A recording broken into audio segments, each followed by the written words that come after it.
Hey, one more thing before you go.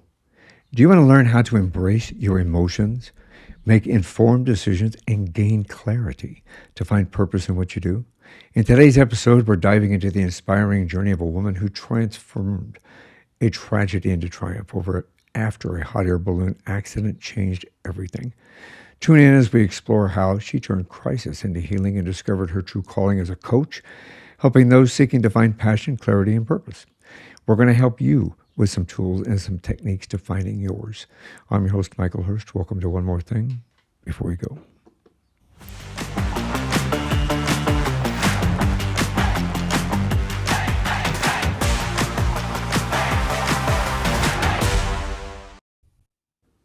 My guest in this episode is Charis Santillie. She's the founder of Charis Your Life. Her journey is nothing short of remarkable. After a hot air balloon accident when she was just 19 years old, her life took an unexpected turn. Some of us have been there. The accident left her dad paralyzed with a broken neck and her mom struggling with alcoholism. Charis coped by becoming a workaholic. I've been there, done that, seeking safety and control, but this crisis became the catalyst for her transformation. She embarked on a healing journey and discovered her calling as a coach.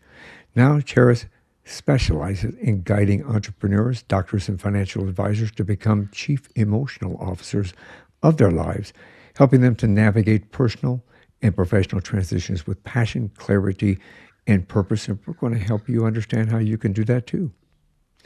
Welcome to the show.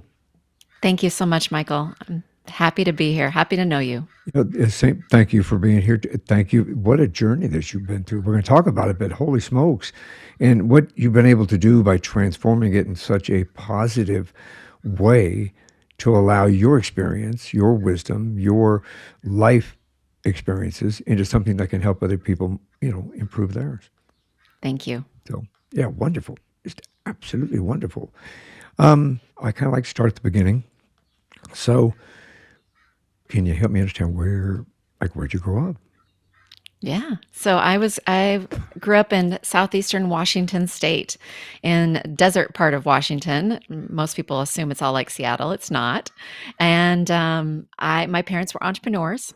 I watched them pursue and achieve the American dream. They literally started a business out of our kitchen that grew, and I got to watch them, do all the hard work and all the big things, to really make that become a reality.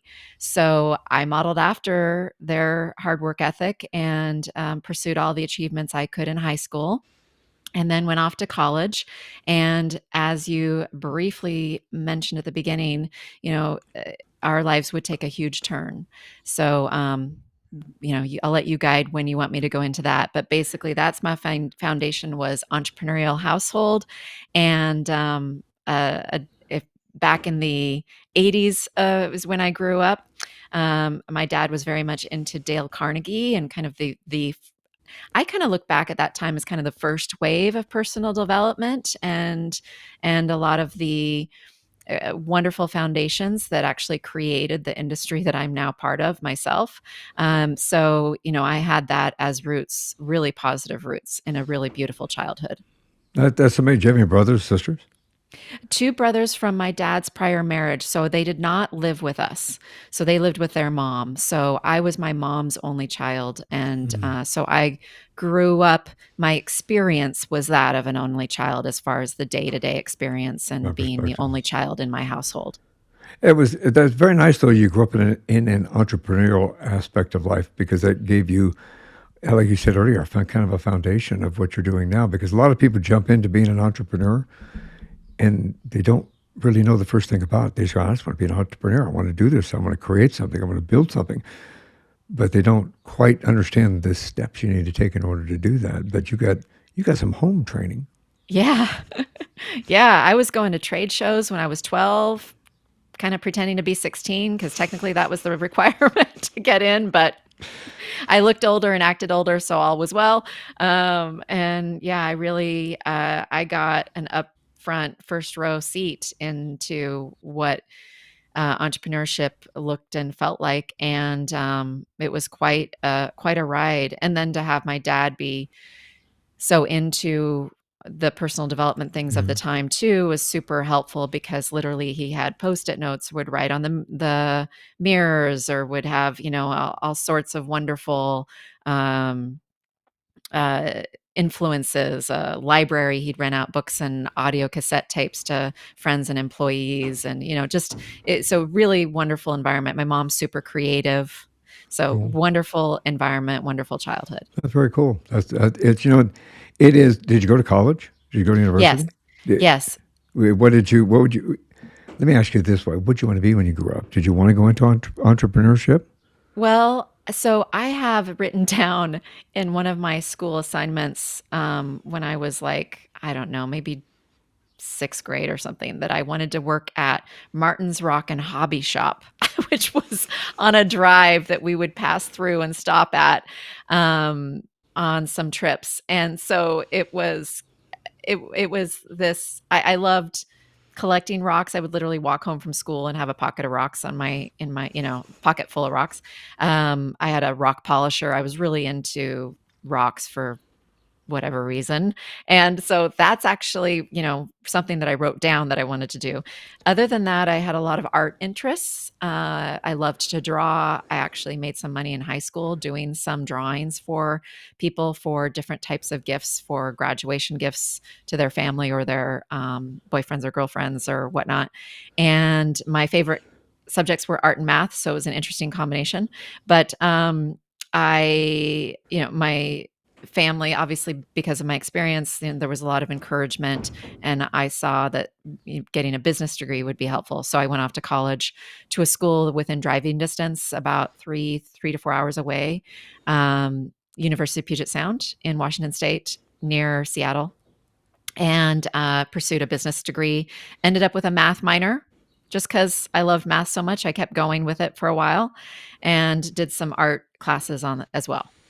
It's an amazing opportunity for you to bring the creative side to the business world as well, because I think that those of us that at least enjoy the creative side of it. Although I'm going to be honest with you, I'm not a big math fan. I am a big fan of. I'll just have to say it quiet so she doesn't answer me, Alexa, now, because then I don't have to do math. See. But glad you were able to kind of incorporate some of that within your life. I know that you have got you're certified 3 decades of entrepreneurial experience. You're a certified fearless living coach, a certified fearless living trainer, a positive intelligence trainer. But your journey getting to there was paved with some obstacles. And I know that we mentioned earlier about a hot air balloon accident. Can we revisit that? I mean, Yeah. how did that come about, and how did that have an impact on your life? So that was the first summer after my freshman year of college. So I came home, and I was turning 19, and my dad was turning 50. So it was around the time I was turning 19, and it was the night before his 50th birthday. So we were celebrating with this hot air balloon ride, and it was a very hot day, like 107 degrees, and we almost didn't go It's up, okay. but we did, and it was a beautiful ride, definitely warm, and when we came down, that's when something went terribly wrong. And Thank you. we hit the ground really hard, and the balloon basket bounced.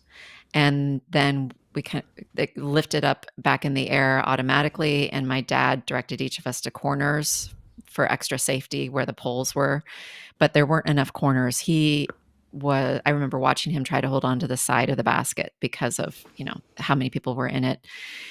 And then we came down again. This time the basket hit hard again, not a smooth coming in. It hit hard. He rolled out. His foot got wrapped with a cord. He was drug about the length of a football field through farm fields. And then I remember looking over the edge of the basket and seeing him hanging upside down, suspended in the air. Terrifying for me to see that. Um, I was hysterical, and somehow we got to the ground and actually landed at some point. We raced over to him. He was conscious. He was still alive. He was totally with it mentally, and yet he was lifeless because his body was not moving. But he looked up at me because he saw me in hysterics, and he said, "You should see the other guy." I have to smile at that because as a father, I'm sure that that was terrifying for him to even think about the fact that his daughter and the rest of his family had witnessed. You know, I mean, that what a tragic situation all the way around. And that goes back to what we were talking before we started, that life can change in an instant for us. And at that point in time, it changed for an instant for all of you, including him and you and your Mm-hmm. mother. Mm-hmm. It the I should say I have so many questions, but I don't want to intrude too much into the actual journey of it. But how?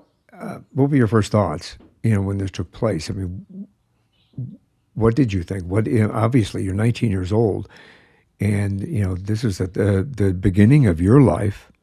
And I don't. How old was your father? Was He was 50, turning 50. 2050.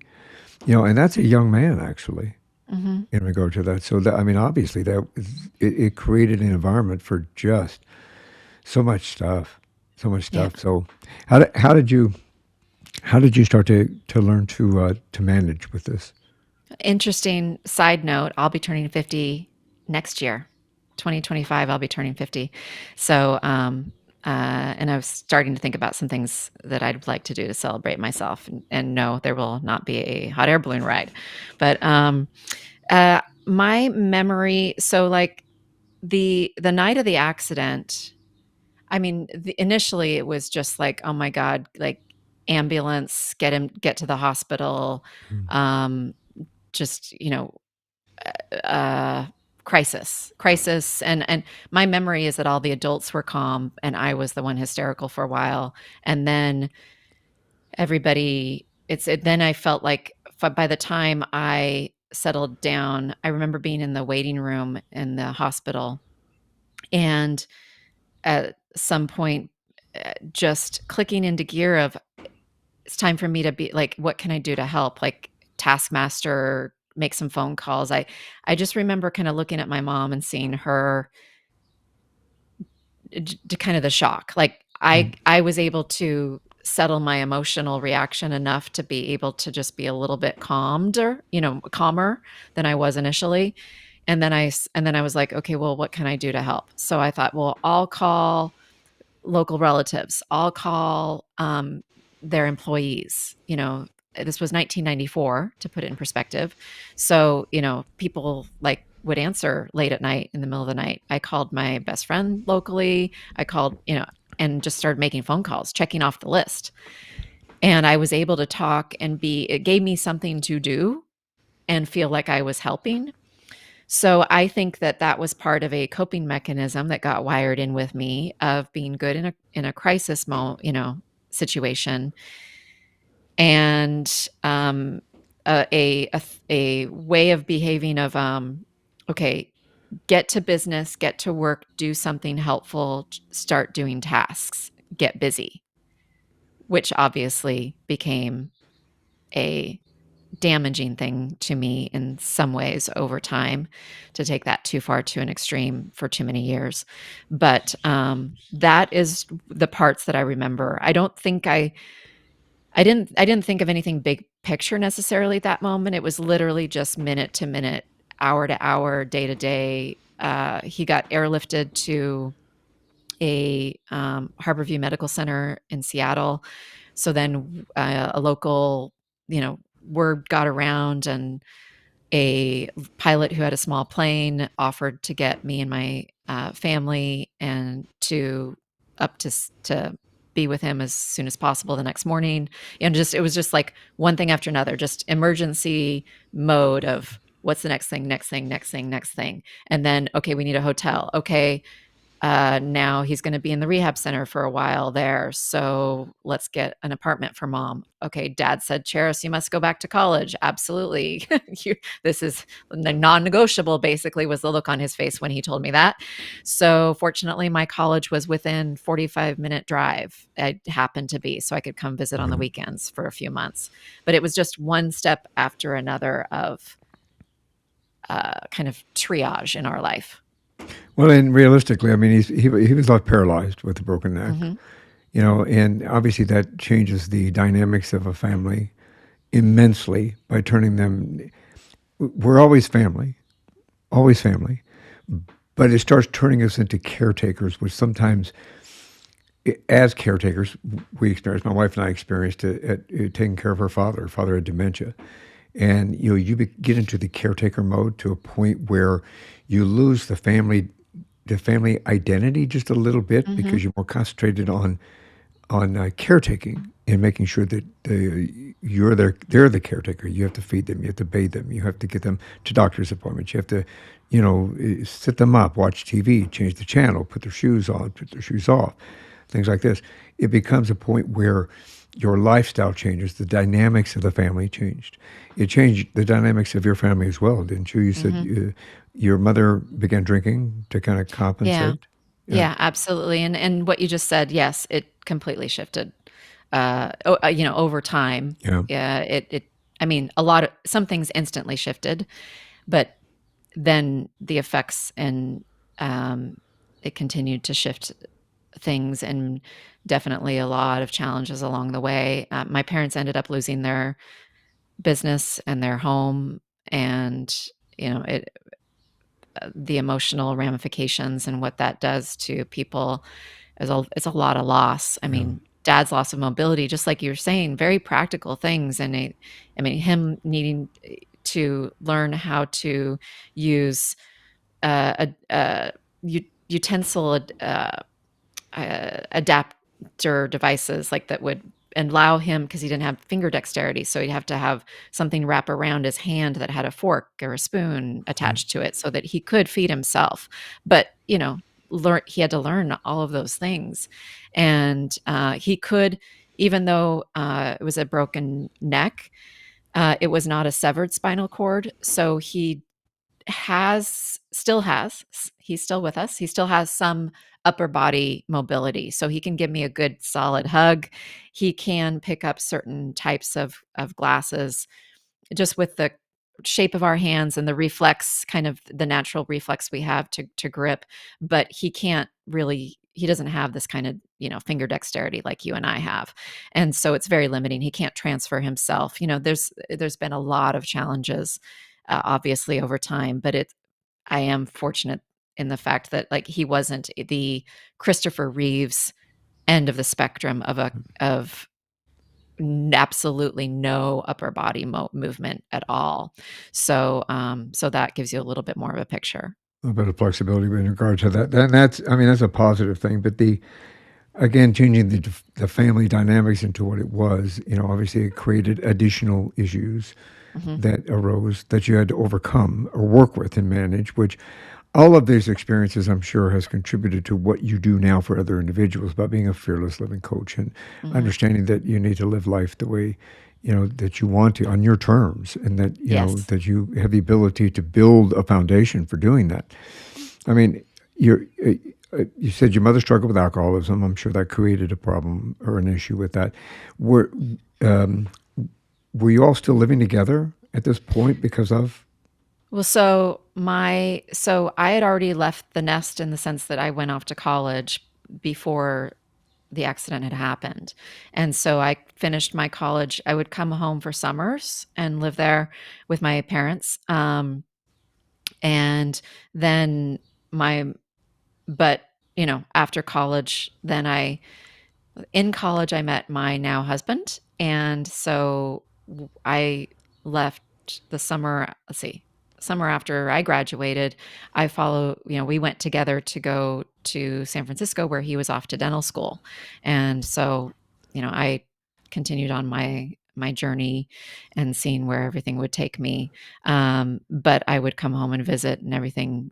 But the longest time I had after the accident was, a few months during the couple more summers while I was in school. From that perspective. Now, you used to continue to take care of your father, or how did that come about where you became a primary caretaker for your father?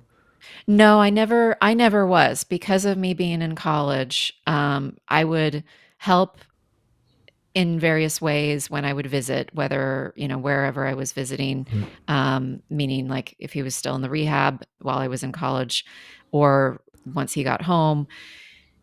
And so I would help in various ways, but I was not, he had caregiver. He's always had caregivers that would come in the morning and in the evening to do certain things. And early on, well, and then my mom passed away 11 years ago, 2013. So for the 20ish years that mom was here after the accident, she was, his primary. And I had a brother that did a lot too for a while as well, and taking him to rehab appointments and different things like that. But I personally was, it was very important to my father that I carried on with my college and carried on with my life. And that's a good thing. I mean, it is. I can say as a father of two daughters, and a father generally. When I was diagnosed and in a wheelchair myself for 4 years, the primary thoughts were I didn't want my kids to have to experience me in that position. So I know that I'm trying to. I don't want to get emotional about this either, but it's as a parent and as a father, it's difficult for us at times to make sure that our children aren't locked into something that would keep them as a caretaker or take away their dreams or take away Mhm. their aspirations in that regard. So good on your father for that, for pushing you to continue to go to college and to move forward and to make sure that it didn't encompass your life from that perspective. What kind of things? What kind of experience? My brain is moving faster than my mouth. What kind of what did you take away from that allowed you to help build you into? Obviously, you became a certified fearless living coach. Which, tell me what that is. Was I correct earlier when I was talking about it? Kind of. Yeah, I loved your summary. Actually, it was beautiful. It very much is about the way I describe what I do, and that's my foundation because that's my training, and that's my coach of many years, almost, I guess over a decade now, that introduced me into life coaching in the first place, and also, trains coaches.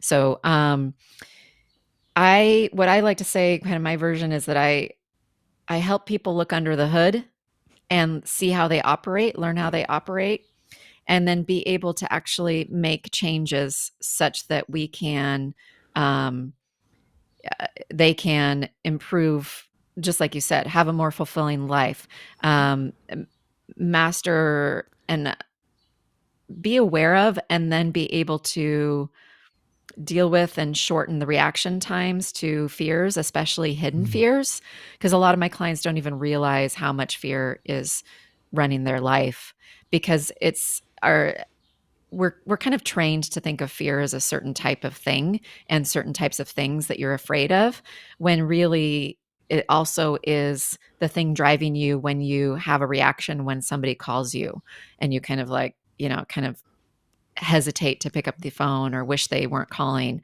or procrastinate on replying to a text or an email, or say no when you really wanted to say yes, or vice versa. Like all of these daily daily things that happen to all of us technically are related to some fear that is connected with something in our brain, that is connected with certain experiences mm, and thoughts and patterns, and trying to keep us safe. And unfortunately, though, that means stuck in exactly kind of where and what we're doing in every aspect of our life right now. So when we want to make changes and we're going through some kind of transition, whether we are purposefully changing inside and or something external is changing and we're needing to face that, that then sparks a whole lot of resistance inside of us. from that. And so it's very much about learning how we operate and being able to then make changes so that we can make different decisions, live our lives more fully, and be more content, satisfied, Mm. fulfilled. I mean, I like the concept of more happiness too, of course, but for me, really, it's been more peace of mind and content more every day. Well, and that's a great thing actually, And I think society in itself and cultures bring in a certain amount of a stigma in regard to fear, and a stigma in regard to how you're supposed to react within certain situations and what you're supposed to do in certain situations. And there's a stigma involved in that. It is, I had to learn to overcome some of that when I was a cop. When everybody else is running that way, we're supposed to run that way. And you kind of, you're not supposed to show fear. You're not supposed to show, any kind of you're not supposed to be scared. You're not supposed to show weakness. Fear is sometimes, in my opinion, is sometimes associated with weakness. Yes. When in reality, fear can be a strength for us because it gives us the opportunity to recognize something and to move forward and change from it. And I think that, maybe that's something that you kind of, bring forward in your trainings and so forth. How can we as individuals apply, let me rephrase that, because I got so many things running through my head at the moment because of all of this. I think it's an intriguing opportunity for us to really understand how fear can be a catalyst for us to move Hmm. forward in our lives. So how can we, if we're faced with something, because I know that you deal primarily with professional individuals, and I Hmm. think chief was it Oh, yeah, I like that I've said that I'm help people take on the most important CEO role of their life, which is chief emotional officer. yeah. But just a fun play on words that that came to me sometime. And but the types of people I tend to work with are entrepreneurs and doctors and other types of high achievers. A lot of men, some women too, absolutely, but a lot of men. And like you said, absolutely, fear initially was seen as some sort of weakness. And so it's interesting for them to be sparked and realize that they have more fear than they realize. To me, that once we recognize something like that, it allows us to decide whether what we do. We can make a choice, right? Hmm. We can make a choice to either allow the fear to encompass us in such a way that we can't move forward, or we can take that fear and turning it into something that we can utilize to help us move forward in life in some form or another. So your approach to these kind of things, I think, are an amazing opportunity. Did you bring some of the stuff in your experience with your father? What happened to him? What you brought forward in helping to take care of him all those years? Did a lot of that experience, did that come about in helping you to understand this perspective? Oh, oh yeah. I mean, for me, having seen what he went through, my whole family went through, and how it transformed so many aspects of our life and relationships and just all kinds of things. It all of that has played a huge, huge role in what I'm doing. I mean, I wouldn't have met I, my life coach and founder of Fearless Living if I hadn't. I mean, it was literally, I was at a business event in 2012, the year before my mom passed away. And I just launched a software product. And it was a successful launch. It was very exciting, but I wasn't really, something was up with me. And I doing some networking, meeting strangers, chatting and getting to know people. When this man I was chatting with happened to have the same name as my dad, interestingly enough. And then I end up telling him my family story, and he looks at me and he says a sentence that changed my life forever. He said, Charis, yes, your dad's been paralyzed. At that time, it would have been 20 years. Um, why are you paralyzed? So that was a like crack my insides open type of moment in my life that was a turning point. The next day, I happened to meet a life coach and realized that I needed to do a new type of healing and work on myself that would, and it ended up being a great addition to therapy that I'd already been doing. And so, I mean, that literally, the story of the accident and me going through another phase of healing, of peeling back the onion and dealing with another piece of it for myself, led me literally to hire a life coach. So it completely faced, and then through that experience, I needed to deal with what was going on inside me and a lot of emotions that I had held back from really experiencing, or I was dodging in various ways. And you became a workaholic. I mean, your mother Yeah. obviously turned to alcohol. I understand alcoholism. My both my parents were alcoholics, and they were driven to alcoholism for demons of their own, as they put it, demons of their own. Um, she turned to alcohol. You turned to workaholic. Hmm. How did you recognize that and understand that you basically were? I've been there, done that. Triple A. You talk about an A personality. I was a triple A personality. Yep. Yeah, I'm not sure when I actually realized that was it's working a lot is praised in our culture. Yeah. We're giving accolades. We're rewarded for it, Yep. and in so many ways, complimented for it. Uh, receive more money for it. All kinds of rewards. There's a lot of consequences that are Yeah. negative consequences, of course, too.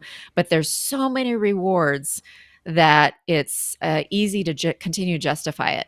So I think it took me a long time to really realize that that was the case. And I would say that was one of the realizations. I don't know when, but came to me over the last decade at some point. I couldn't pinpoint it for you, but I just think just over time, and probably really clear maybe this last seven-ish, six, maybe 6, 7 years, somewhere along the way there. And then I made big changes in my life about 3, 4 years ago too, to a whole new level. And now even like last week, I had a kind of an emotional start to a day. It was something that sparked me and got me into a little bit of a emotional funk. And I'm talking to someone that I trust that guides me. And she said, Charis, can you please take an mental health day today? Like I had all these things, no calls on the calendar, but a huge to-do list.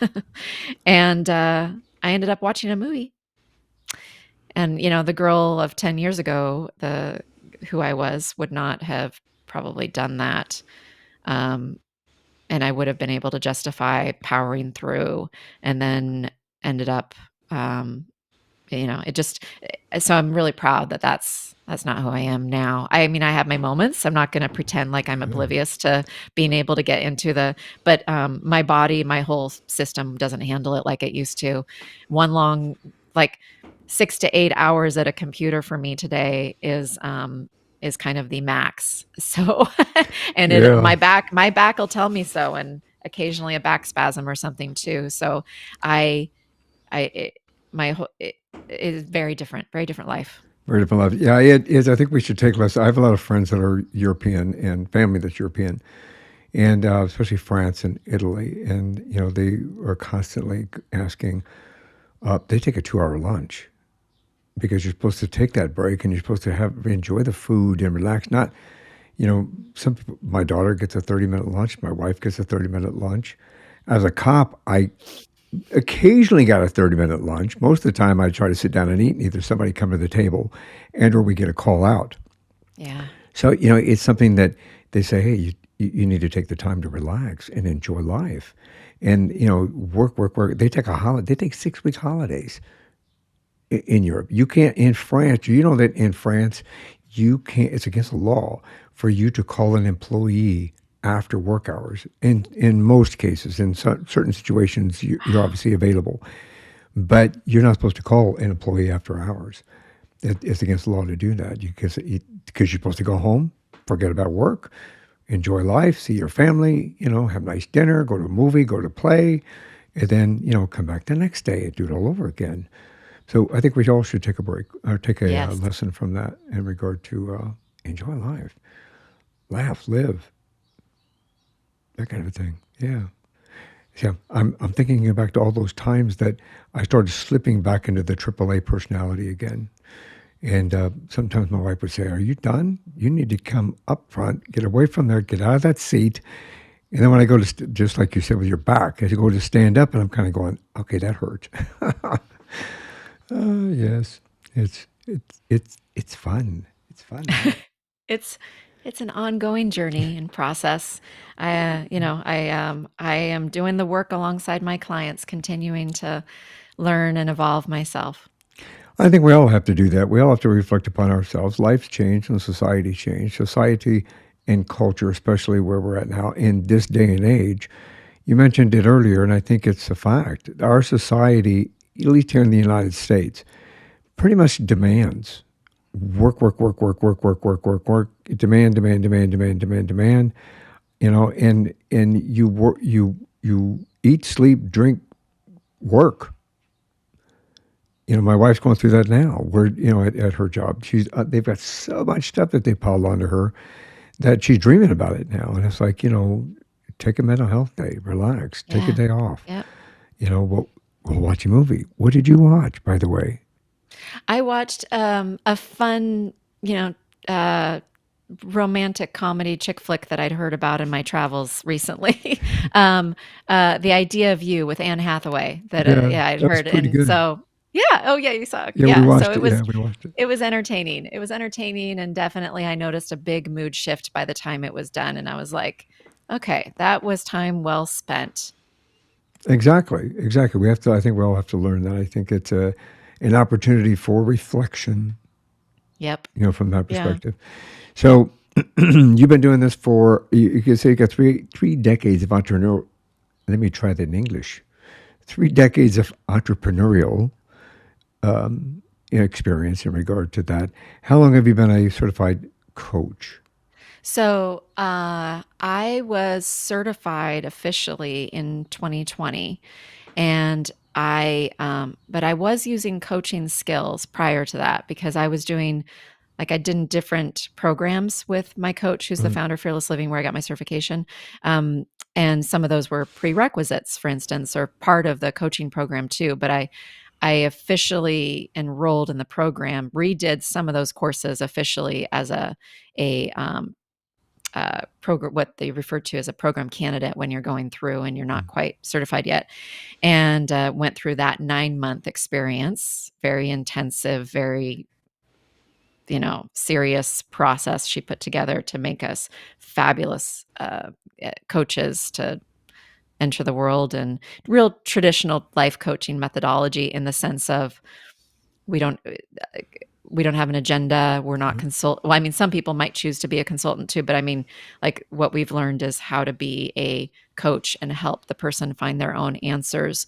But how do we do that? How do we get them to get out of their own way and shift the way their brains have been working for so long, and go at their pace, and help different types of people and all sorts of things. Whatever's gonna work for us. So From that perspective, and I'm sure that your experiences, especially with your father and your family, have contributed to you becoming a better coach yes. in regard to, and I'm sure it probably helped you work through some things yourselves in regard to what you're experiencing, because even loss, no matter what it happens to be, including the fact that your father, in essence lost your father as he was, Yeah. and what you saw him as, and who you saw him as. So he's still your father, and he's still here, and he still loves you, and so forth. But you kind of lost a certain aspect of it, and we go through a grieving process when that Mhm. takes place. As an individual that was told by 5 doctors I'd be in a wheelchair for the rest of my life and spending 4 years in it, I went through a grieving process. I Mhm. was angry. I was resentful. I was pissed off at the world. Forgive my language, Yeah. but I mean it. From the situation I was in, I felt unacceptable as a father, as a husband, because I couldn't provide like I needed to or be there like I needed to. But I will tell you that those around me, my wife and my kids, never saw me that way. And I appreciate the fact that your father continued to push you in a direction to enable you and empower you to be able to move forward in your life and to move forward in your life to continue to reach your aspirations and your dreams the way that they have. Because coming from, I, look, I wasn't as bad off as your father because obviously I was able to walk out of the wheelchair. Mhm. Theoretically, I still should be in the wheelchair. My daughter looked down at me and said she wanted me to walk her down the aisle. I won't say the whole story because I'll start crying. But it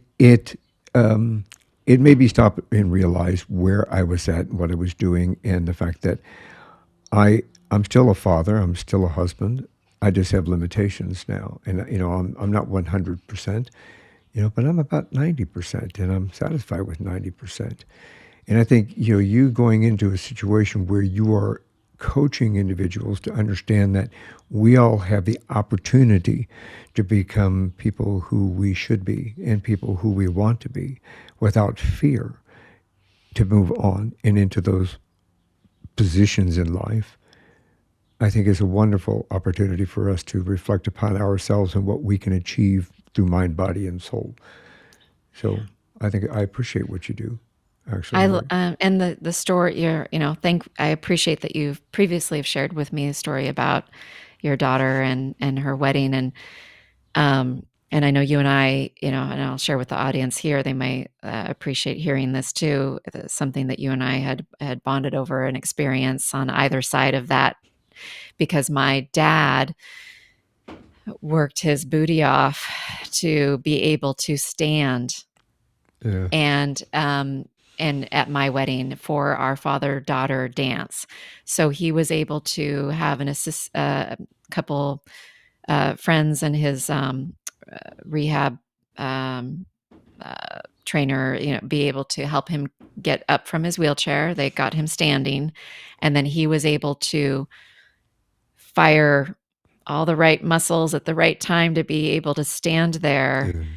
with my arms holding his arms and bracing him, just the two of us. And it was a surprise to me. It was shocking and emotional, and beautiful photos I have from it that I shared with you that, yeah, it was amazing. And so I was able to stand there with this beautiful song, Butterfly Kisses, beautiful father-daughter song. You brought tears to my eyes. I know, I know. Never underestimate the love between a father and a daughter.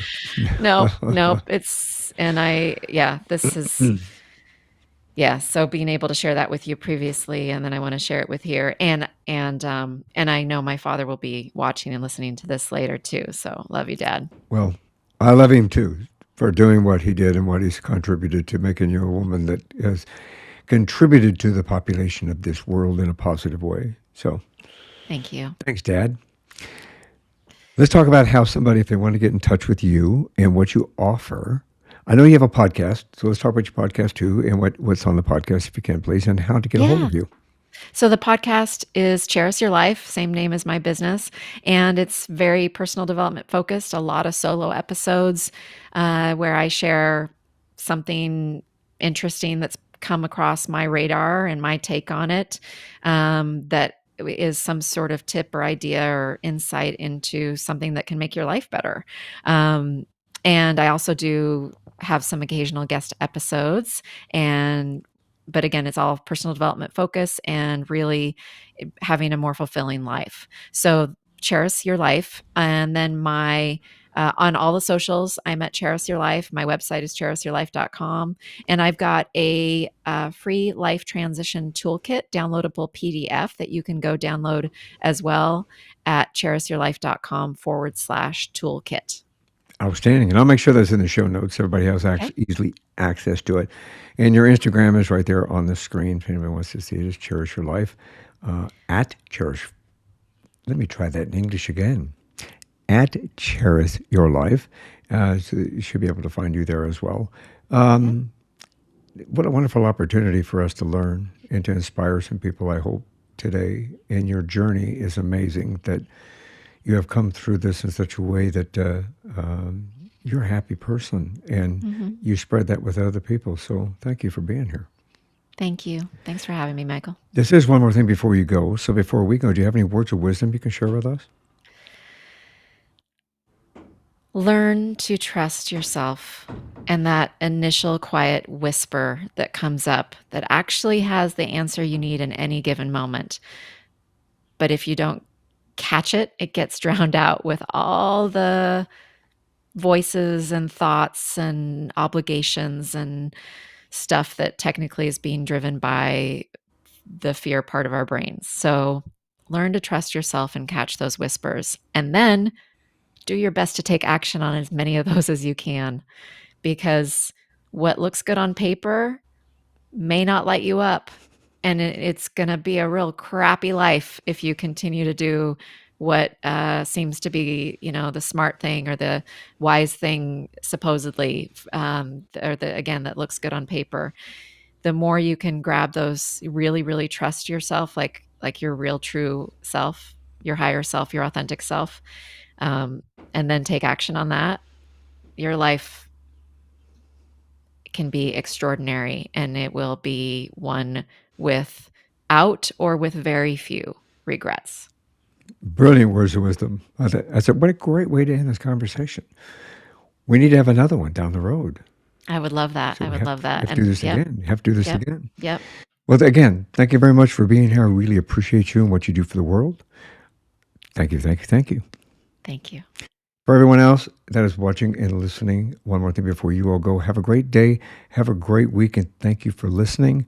And please make sure to check us out on your favorite platform, YouTube, and to like, subscribe, and follow. Leave us a review. Thanks for listening to this episode of One More Thing Before You Go. Check out our website at beforeyougopodcast.com. You can find us as well as subscribe to the program and rate us on your favorite podcast listening platform.